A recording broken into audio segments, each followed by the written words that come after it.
Ashama harka fuunee hordoftoonni chaanaal kiyyaa akkam jirtan nagaa keessanii isiniin jedha iddoo jirtanitti nageenyi isiniif haa baay'atu. Warroonni chaanaal kiyyaa faaraa taatan sabskiraayibii laayikii gochuun irraa fatinaa isiniin jedha. Walaa jajjabeessinuu maatii waliif haa taanu isiniin jedha.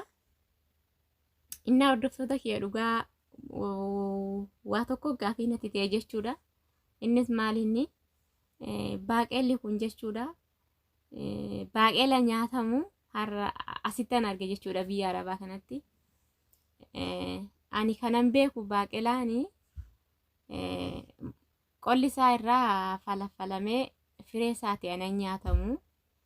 Kan beennus qolli isaa irraa ogguma maatiin keenya oggaa hojjetu jechuudha. Horiidhaan irraa dhahanii firee isaati hangalfatan jechuudha. Asitti immoo garuu asheeta isaa xixiqqeechanii toonii mummuranii nyaatama jechuudha. Asitti biyyatti oggaa biyya jiru nuti jechuudha. Firee isaa qola isaa gannee firee isaa nyaanna jechuudha. Inna asheeta isaa asitti dhugaa waaqayyo baay'ee tokko gaafii natti ta'ee dhugaa baay'ee tokko gaafii natti ta'ee dhugaa waaqayyo maaliif Itoophiyaa osoo maallaqi guddaan jiru itti fayyadamuu wallaalle jechuudha. Ka Itoophiyaatti kan horii fi kan re'oon minaaminni nyaattu dhugaa asitti garuu maallaqa hedduudhaan bitamaa jechuudha dhugaa waaqayyo. Innaa mee ijoolleen akka kootii gaafii isinitti ta'e sun dhugaa rabbii qolli baaqelaa nyaatamuudhaaf warri gaafii isinitti ta'e osoo sobiin jechuudha koomantii alatti naa barreessa. Innaa asitti qolli baaqelaa asheeta isaatti jechuudha xixiqqeessamee toonii muramee akka foonitti jechuudha. Zayitiidhaan xabbafamee ruuzaa aannanii hojjetamee nyaatama jechuudha. Dhugaa baay'ee mi'aamoo jechuudha. Mi'aan isaa dhugaa baay'ee das nama jedha.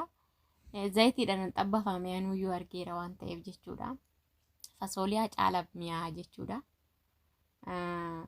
Inni amma hojjetamaa jiru kun asirratti iskiriin irratti argaa jirtan kun garuu bishaaniin jechuudha. Maaliif aannan ganaatti seenaa ruuza wajjin nyaatama jechuudha.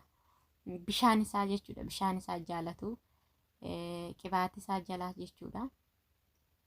Dhugaa baay'ee gaafii natti ta'e jechuudha hordoftoota kiyya. Amma osoo biyyatti isa kana hojjetanii toonii maatii keetiifuu kennite wajjiniin kan ragasi baasu malee namni sirra nyaatu hin jiru jechuudha. Salaaxumaa osoo hojjettee kennite baala siin jedhu malee hin nyaatu. Maaliif salaaxa hin beekneef kana hin beekanii.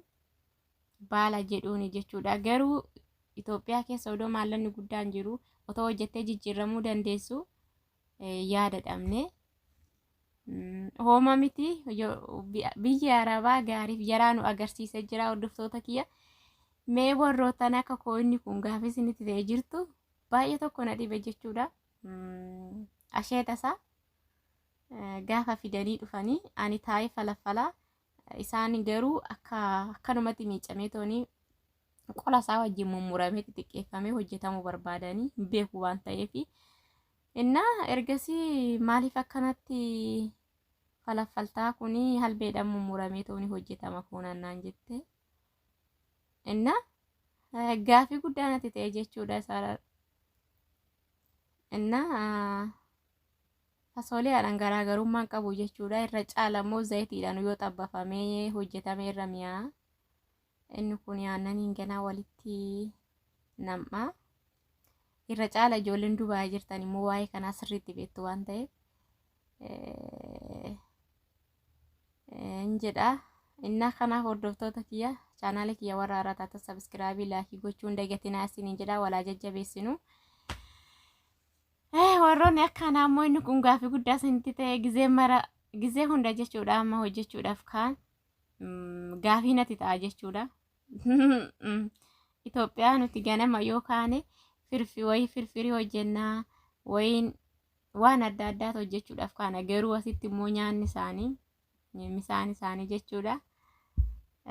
Isa kana faadha jechuudha. Baay'ee gaafii namatti ta'a. Itoophiyaa jechuudha maatiin keenya innaa hojjetu asheeta isaa hoggaa nyaatamu asheenni qolli isaa kun hin bada jechuudha. Asitti garuu maallaqa guddaadhaan bitama dhugaa isiniin jedha kiiloo baay'ee maallaqa guddaa jechuudha. Osoo otoo Itoophiyaan as naa ta'e hin jedha dhugaa maaliif maallaqa guddaa irraa argama waan ta'eef waqtii beeqalli gahee fa'aa waqtii asheetaa jechuudha. Maallaqa guddaatti ittiin bitama jechuudha isa kana. Innaa hordoftoota tiyya taa'anii ciruun isaatu hedduu tokko nama nuffisiisa. Qolli isaa jechuudha baay'ee nama mannoodha. Fasooliyaadhaan garaagarummaan qabu. Garuu fasooliyaa caala immoo isa kanatti sirriitti isa kanatti xaamii qaba. Fuuli ani kanan beeku fuulidha. Inni kun immoo qola wajjin nyaatamuusaa baay'ee gaafii guddaa ta'e jechuudha. Fuulii waggaa biyya jirruyyuu ofii keenya hojjennee jechuudha. Hofcoo mana jirutti ofii keenya kakkaanee fuuliin hojjenna jechuudha.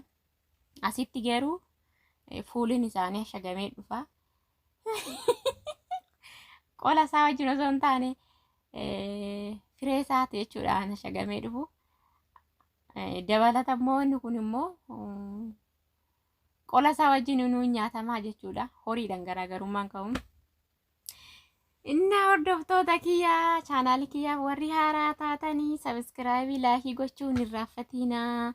Walaa jajjabeessinuu jedhaa hordoftoota kiyyaa. Amma bilchaatuttuyyuu hedduu tokko sa'aatii dheeraa fudhata jechuudha. Dafeen bilchaatu baay'ee sa'aatii dheeraa fudhata. Yaani qolli isaatirree hoosuu bilchaata. Fireen isaa kun garuu dafee hedduu dafeen bilchaatu. Maal akka ta'e hin beeku. Asheeta garuu asheenni kunuu dafee tooniin bubburuqu. Bifaan jijjiirratu jechuudha. Dafee toonii baay'ee ulfaata. Sa'aatii dheeraa fudhata. Innaa hordoftoota kiyyaa gaafa manatti ta'eetuma yaani viidiyoo isinii waraabe viidiyoo akkas waan jabaa ta'eeti miti. Gaafa manatti ta'e bakka siruma gizee hunda gaafa manatti ta'e hin jirtani jedhee tanani warroonni isa kana hojjetan jirtuumi. Jirra jedhamee koomantii alatti warri isa kana bukeessitu. Innaa hordoftoota kiyyaa akkasisiniin jedhaa. Maaliif garuu fooloo narraa deeffachaa jirtu dhugaa isiniin jedhaa maal akka ta'e hin beeku. Fooloo deeffataa jirtu hin gaabbitu. Ittiin kaffaltanii maal rakkina qabaa fooloo deeffattanii.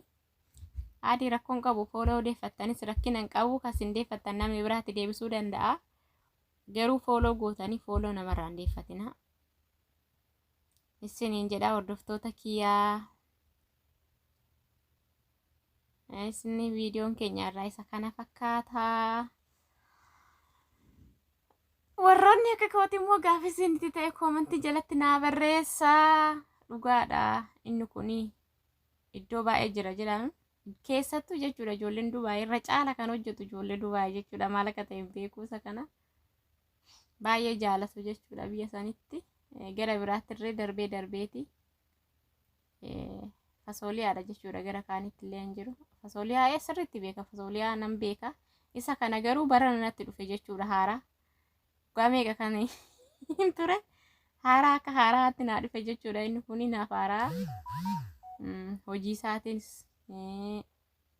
nyaatamuun isaatis naaf haaraa natti ta'e jechuudha gaafii natti ta'e. Idaa kun ziraan jedhamu santu sammuu kiyya keessatti gaafii ta'e hordoftoota kiyya.